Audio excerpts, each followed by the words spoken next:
was like, so what about you? well, for me, I learned a lot about values. I mean, obviously, I've been coaching and learning, and but I want to try to think back to the first beginning of time when I started coach training, and I would say it was really interesting to me that our values were our own, first of all, that it didn't have to be what my mom or dad or grandma or sister or brother valued, that I could value whatever I wanted. That was a big deal to me because I just thought, like, oh, family values, like we just keep whatever the same values and stuff going on. And I would say coaching really opened my eyes to that. And another thing was learning to discover how many people really didn't know what their values were and how they change over time. And a lot of time you have conflicting values. I mean, you could have two values that really knock each other out of the way. So when that happens, you got to weigh in. You know what I mean? Like, what do you value more?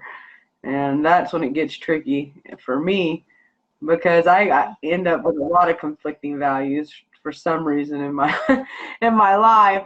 Maybe I just value too much. I need to narrow it down. Or I see discovery.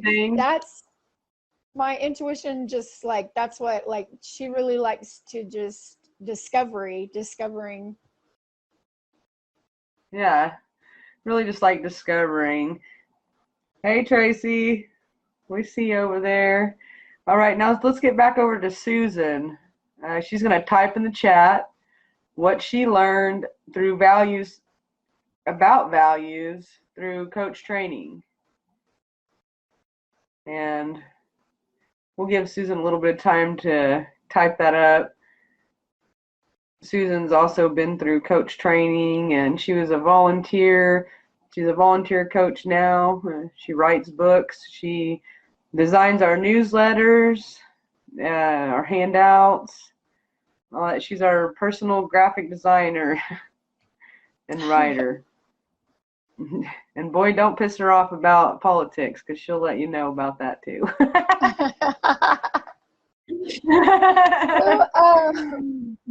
Those are a few things we already know about Susan's values. We'll find out in the chat what else she values. Yeah. So how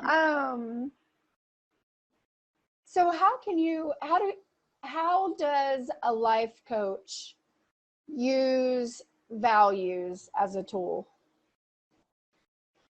Well, I would say whenever you're first coaching or when you first meet with somebody, you find out what they value immediately within the conversation.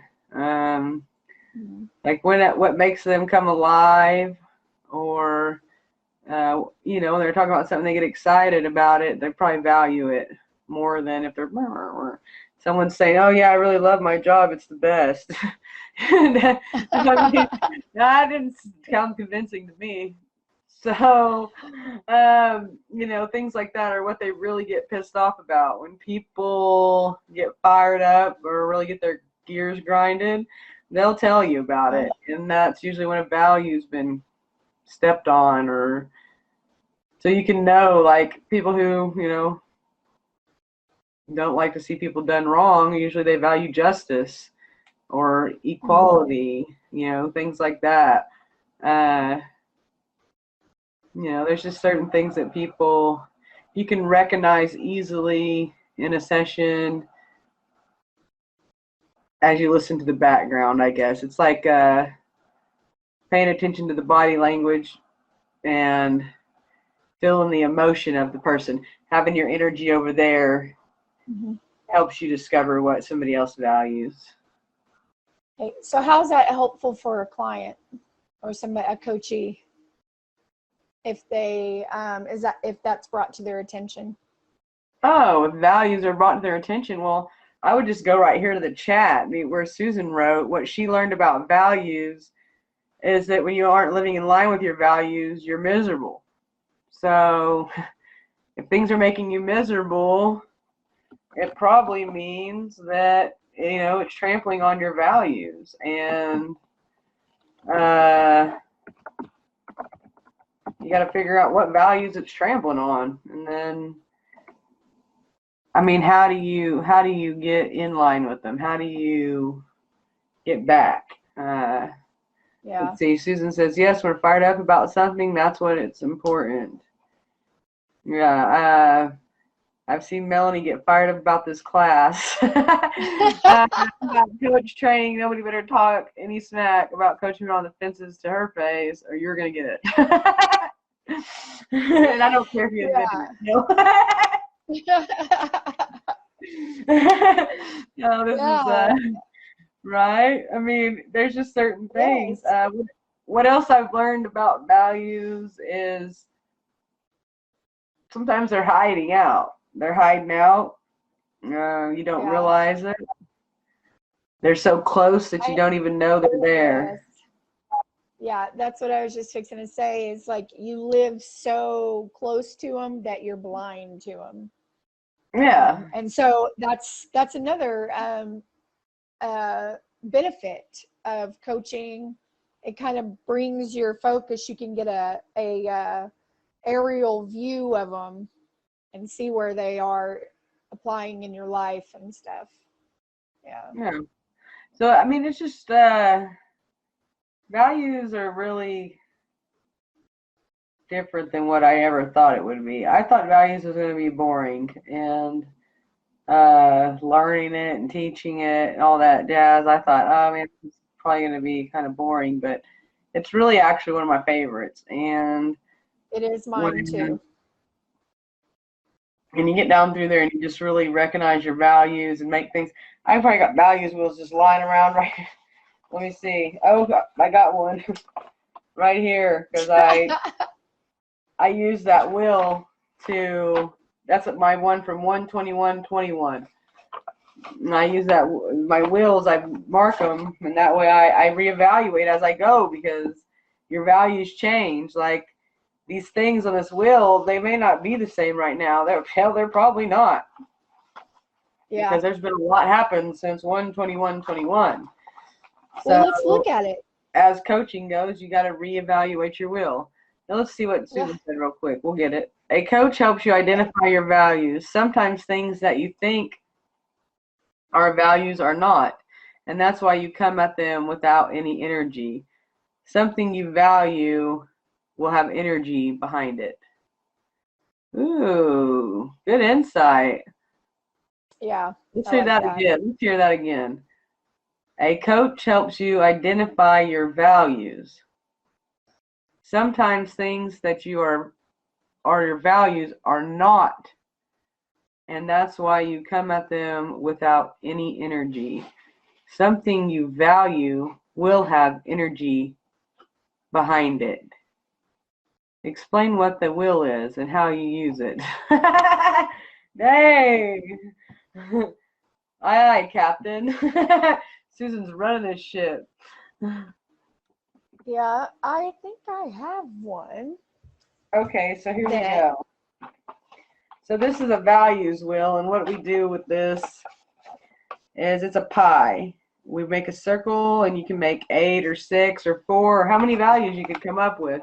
Usually, typically, it's 8. And you fill in these areas of things that you value in your life. Topics, whatnot. Oh, look at Melanie's is really nice and printed out. Oh, okay. Nice. Nice. But you don't have, are all those circles marked or just? No, none of them are marked. This is blank. Oh, okay. Did you printed that out? Yeah. You made it? Sweet. Yeah. Yeah. That's nice. That's nice. When you're going to bust that bad boy out? What? Hey, I got you, girl. I got a whole packet that I'm fixing to email bust out on us? Yeah. Well, we got a few workshops to design, so don't get too hasty. All right, so here's this little wheel. Mine's not quite as fancy, and you can't see it because it's, let's see. Yeah. It's just a little for myself here. It's not very pretty. And I've got some areas here. We'll read them off. Romance, relationship. I mean, that's together. Buddhism, friends, coaching, career, credit, budget, fun, self-love, Malia.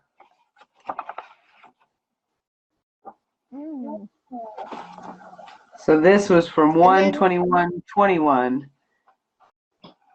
But some of this I would kind of go. Some of it I would just blend some of them now or make them a little different. But for Malia was 8. So, yeah. So the ideal is that a coach will ask you to think about satisfaction, like, right? Like how satisfied, what would it look like? How satisfied you are, is that right? You go through your will first and say your areas, and then what would you want to work on, or which area would you like to see or get more fulfillment out of, or what area, what area concerns you. What I was saying. I mean, what area concerns you, or what area could use improvement? I'm trying to think of. There's a lot of questions there. Yeah. So I guess that's what I was saying is like you would see. Sorry, there's a lag. You would see, like, you would try to think like, Malia, what would it look like, to be satisfied? You're in that part of the wheel, and then you grade from there, like where are you at compared to what you would think, like, right?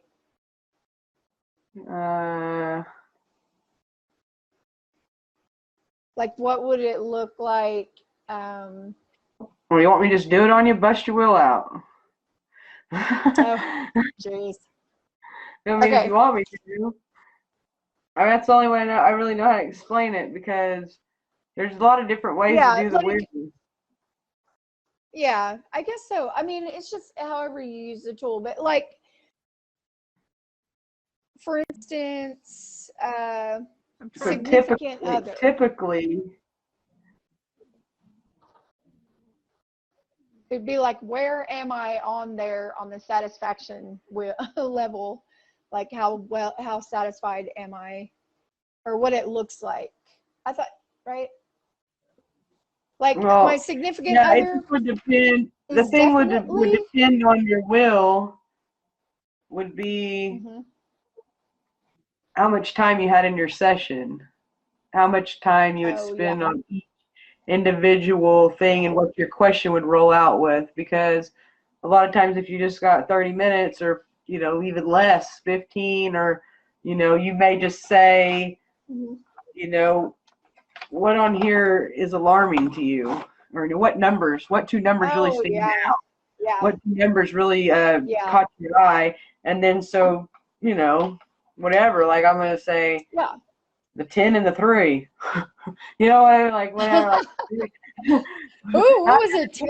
The 3 in this one, because the idea is these lines, they make a wheel, and you want it to be balanced, because when you're driving and you got a 10 and a 3, it's lopsided. Like if you had a wagon wheel, you're like hitting bumps, So you try to keep balanced out. All 10s, or at least all 5. Shit. That's the way I did it, because we did it in a. They drew it on the ground. They drew a big old wheel on the ground, and we had to fill them up. And we had some extensive. That's neat. Coaching on the wheel. Yeah. And then I got out and seen a whole different way, and I never knew. I was like, yeah, we did a cool. I mean, the way we did it was really cool. But you have to have area. So basically, the wheel can be used many different. I mean, it's a great tool. It's a great coaching tool. I had a client ask me to. Okay, so I did a wheel on them, and then we coached on a specific area that they wanted improvement in. And they said their next coaching, they want me to create a wheel off of that wheel. So like health was the thing. Oh. And so now we're going to create a wheel of health. And then we'll go around and whatever the other things are in the wheel, we're going to coach on each one of those separately in separate sessions. So that way each thing gets covered, and things may change as we go, but we have a solid foundation. Oh, I like that. It'll probably take us, 8 months to a year to work on. But it's a project that we've started off the wheel.